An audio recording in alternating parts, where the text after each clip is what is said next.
Saya jarang sholat kalau bekerja, tapi saya sering berzikir. Pertanyaan saya, apakah zikir saya dapat pahala atau tidak? Jadi maksudnya, dia zikir, tapi tidak sholat. Baik, bagaimana statusnya? Kiai Haji Muhammad Hashim bin Asy'ari, Hadratus Syekh, pernah menulis 19 kitab. Kitab keduanya disebut dengan Risalah Ahlus Sunnah wal Jamaah.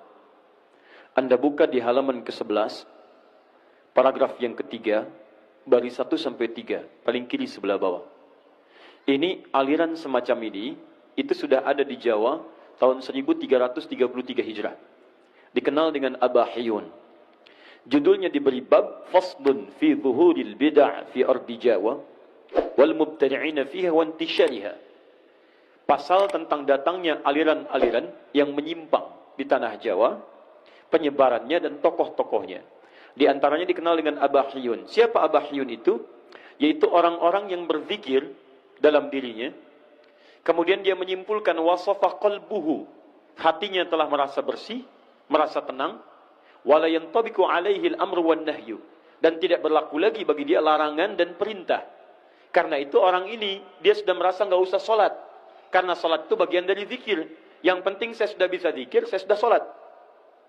Sehingga dia mengatakan, kalau orang masih sholat-sholat itu masih latihan. Karena orang kalau sudah sholat, sudah dekat dengan Allah. Fayantabiqu alaihil iman, wakhtaral iman alal kufri. Dia memilih beriman, dia merasa beriman, dia tidak kafir, yang penting dia zikir, dia tidak sholat. Kata Syekh Hashim, ini termasuk kepercayaan yang menyimpang, aliran yang menyimpang, dan dikenal kemudian dengan aliran kebatinan. Kebatinan itu zikirnya cuma akhlak saja, yang penting akhlak baik. Zikir dalam diri tidak usah sholat. Maka yang seperti ini dianggap bertentangan dengan aliran-aliran atau dianggap bertentangan dengan nilai-nilai dalam Al-Quran dan Sunnah Rasulullah SAW. Karena di antara makna zikir itu sholat. Jadi kalau anda tidak sholat berarti anda meninggalkan zikir. Ya, Nabi sholat, sahabat sholat, tabi'in sholat, ulama sholat. Bahkan semua Nabi sholat. Nabi Musa sholat, Quran surah ke-20 ayat ke-14.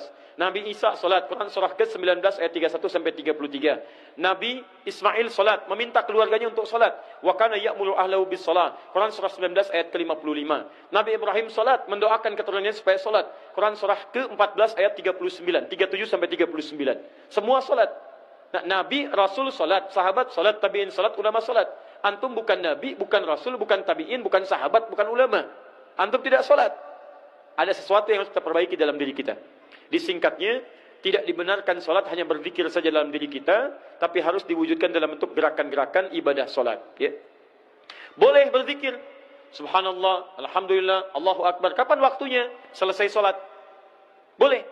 Apa dalilnya? Quran surah keempat ayat 103. Paling kanan di pertengahan. فَإِذَا قَضَيْتُمُ الصَّلَاةَ فَاذْكُرُوا اللَّهَ. Maka jika anda telah tuntas mengerjakan sholat, silakan berzikir kepada Allah. Subhanallah, qiyaman wa qu'udan wa ala junubikum.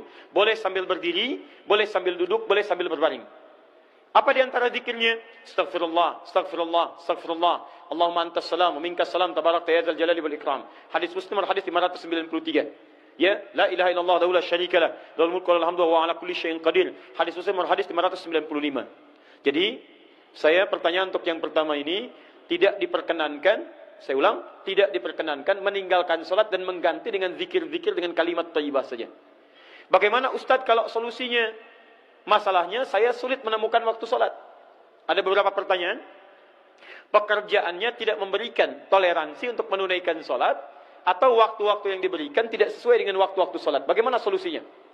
Yang pertama, lihat kaidahnya. Awas, lihat baik-baik. Anda pahami dulu teori rizki dalam Al-Quran. Setelah itu baru Anda cari ikhtiar untuk mendapatinya. 1. Quran surah ke-51 ayat ke-22. Paling kanan di pertengahan. Wa fis samai rizqukum wa ma tu'adun. Rizki Anda telah dijamin di langit dan dijanjikan akan diberikan. Saya ulang. Wa fis samai, di langit, rizqukum, rizki kalian telah dituliskan. Wa ma tu'adun, dan dijanjikan akan diberikan. Rizki Anda itu telah diatur, telah ada. Asal Anda mau mengambilnya, maka Allah berikan kepada Anda. Bagaimana cara mengambilnya? Turun Quran surah ke-2 Al-Baqarah ayat 168 paling kanan sebelah bawah.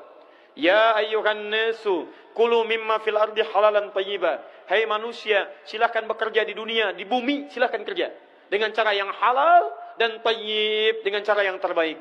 Bagi orang beriman, Quran surah kedua ayat 172, paling kiri di pertengahan.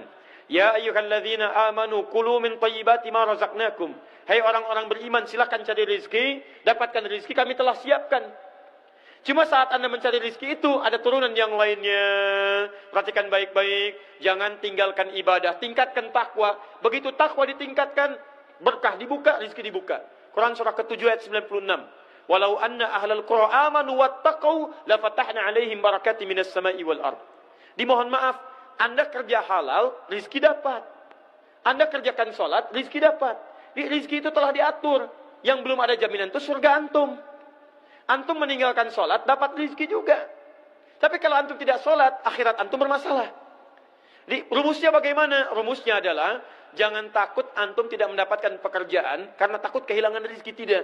Rezeki itu telah diatur, asal antum mau kerja, dapat antum bagian dari rezeki. Karena itu saran saya, sambil antum mendapatkan pekerjaan yang baik, jalani pekerjaan sekarang, cari pekerjaan-pekerjaan yang tidak menyulitkan Anda untuk mendapatkan sholat. Yuk cari dari sekarang. Kalau sekarang antum bekerja sulit sholat, antum sambil mencari, kemudian cari kemudahan-kemudahan menunaikan sholat. Misal, ada waktu sholat yang dalam kesulitan bisa dijamak, bahkan qasar. Quran surah keempat An-Nisa. Quran surah keempat An-Nisa ayat 102, paling kiri sebelah bawah. Quran surah keempat An-Nisa ayat 102, paling kiri sebelah bawah. Baca dari 101 sampai 102-nya, ke kiri.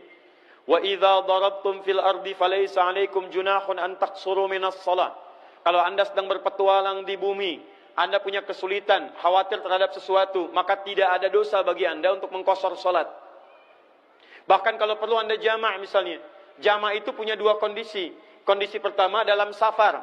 Anda bepergian, ada kondisi yang bisa menjadikan Anda menggabungkan waktu sholat yang boleh dijamak. Gabungkan, jamak itu gabung. Yang boleh digabung 4 waktu sholat. 1 zuhur, 2 asar, 3 maghrib, 4 isya. Zuhur gabungkan dengan asar, maghrib gabungkan dengan isya. Subuh tidak. Karena itu subuh diletakkan jauh dari zuhur, jauh dari isya. Supaya tidak ada kesempatan bagi kita untuk menjamaknya. Zuhur dengan asar, maghrib dengan isya. Kondisi pertama dalam perjalanan. Perjalanan seperti apa? Ya, yang jaraknya melebihi 80 km ada masyaqqahnya. Ada masafah, ada masyaqqah.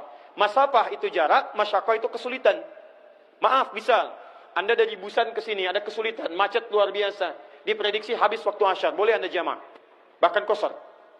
Yang kedua, ini yang jarang orang ketahui. Ada kondisi boleh dijamak dalam kondisi tidak ada perjalanan, tapi karena kondisi sulit mengerjakan sholat pada saat itu. Misal, maaf, Nabi pernah menjamak sholat tanpa adanya perjalanan.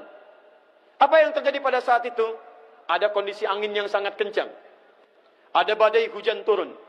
Karena dikhawatirkan dari masjid tidak bisa ke masjid lagi, maka ahli masjid menjamak waktu sholat zuhur dengan asarnya, maghrib dengan isyanya. Ditarik ke kondisi kekinian, misal ada orang dokter, profesinya sedang tindakan misalnya. Diprediksi tindakan dokter itu operasi dari mulai zuhur sampai ke menjelang maghrib. Asarnya bisa lewat. Anda nggak bisa tiba-tiba sedang operasi, jantung dibuka, adzan asar berkumandang. Allahu Akbar, Allahu Akbar. Maaf ya, saya mau sholat dulu. Masya Allah. Anda tinggalkan, meninggal pasien ini. Maka Anda boleh tunaikan di waktu zuhur, jamak dengan asarnya. Selesai operasi, kerjakan sholat maghribnya. Anda kerja sekarang. Pekerjaan Anda tinggal di satu daerah, sholatnya sulit, kalau ketahuan misalnya bisa bahaya bagi Anda. Maka bagaimana caranya? Anda bisa ambil pertama, 1, Anda cari peluang dulu mencari pekerjaan lain yang memudahkan Anda untuk menunaikan sholat. Sambil mencari itu, kerjakan sholat sesuai dengan kemudahannya. Misal, Anda punya waktu 5 menit untuk mengerjakan sholat. Anda permisi dari situ, cari ruangan, kerjakan sholat, jamaah dengan asarnya. Atau Anda dapatkan asarnya, duhurnya susah, dapatkan asarnya. Anda kerjakan masuk di waktu asar, jamak dengan duhurnya. Demikian maghribnya, demikian isyanya. Kalau memang pekerjaan Anda sama sekali tidak bisa menunaikan sholat di sana, maka saran saya, hijrah Anda, cari pekerjaan lain yang membuatkan Anda mudah menunaikan sholat. Demi Allah saya katakan, rizki Anda sudah diatur. Asal Anda mau gerak, rizki datang. Tapi surga Anda belum dijamin. Itu masalahnya. Jadi sambil mencari pekerjaan, Anda bisa kerjakan untuk menunaikan salat jamaahnya. Kalau sudah dapatkan pekerjaan yang baik, Anda dapati itu, dan semoga Allah memudahkan keadaan Anda insyaAllah. Waalaikumsalam.